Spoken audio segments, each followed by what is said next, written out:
जय हिंद दोस्तों। आज हम लेकर आए हैं क्लास 10th ज्योग्राफी का पहला चैप्टर संसाधन, जिसमें यह तीसरा वीडियो है। पहला वीडियो में हम लोग संसाधन का डिफिनेशन पढ़ चुके थे। उसके बाद संसाधन में 5 प्रकार के संसाधनों के बारे में पढ़ना था एनसीईआरटी में, वो भी हम लोग पढ़ चुके हैं। और हम न्यू क्लास में लेके आए हैं जो है संसाधनों का वर्गीकरण।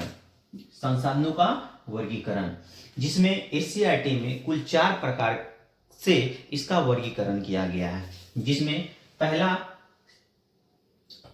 उत्पत्ति के आधार पर, पहला जो है उत्पत्ति के आधार पर संसाधन को उत्पत्ति के आधार पर 2 प्रकार में बांटा गया है। एक जैव संसाधन, दूसरा अजैव संसाधन।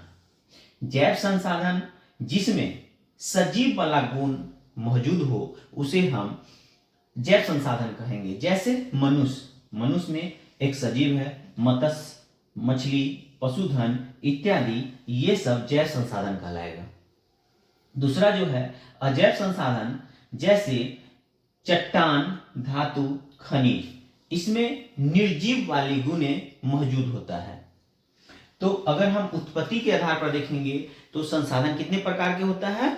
तो 2 प्रकार के। एक जैव जिसमें जीव हो, सजीव वाला गुण उसमें हो, उसे जैव संसाधन कहेंगे। और अजैव संसाधन उसको कहेंगे जिसमें निर्जीव वाला गुण हो। दूसरा उपयोगिता के आधार पर, उपयोगिता के आधार पर भी संसाधन को 2 वर्गों में बांटा गया है। एक नवीकरणीय संसाधन, दूसरा अनवीकरणीय संसाधन। नवीकरणीय संसाधन उसको कहेंगे जिसे आप पुनः बाद में भौतिक रासायनिक गुणों के माध्यम से पुनः उसका उपयोग कर सकते हैं, जैसे सौर ऊर्जा, पवन ऊर्जा इत्यादि।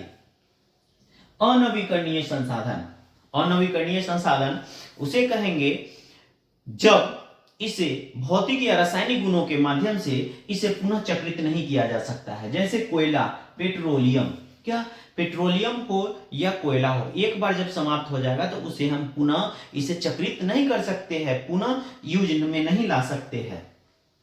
तीसरा स्वामित्व के आधार पर, स्वामित्व कहने के मतलब अधिकार के आधार पर, इसमें 4 प्रकार से बांटा गया है। पहला व्यक्तिगत संसाधन, जैसे घर, बाग, बगीचा इत्यादि।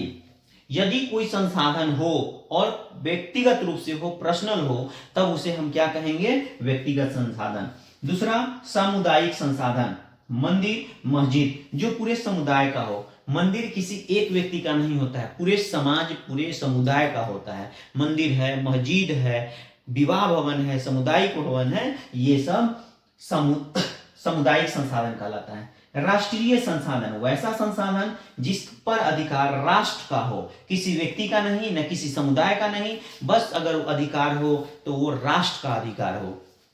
यदि समुद्री तट से 200 किलोमीटर से कम तक का जो क्षेत्र होगा वो राष्ट्रीय संसाधन कहलाएगा।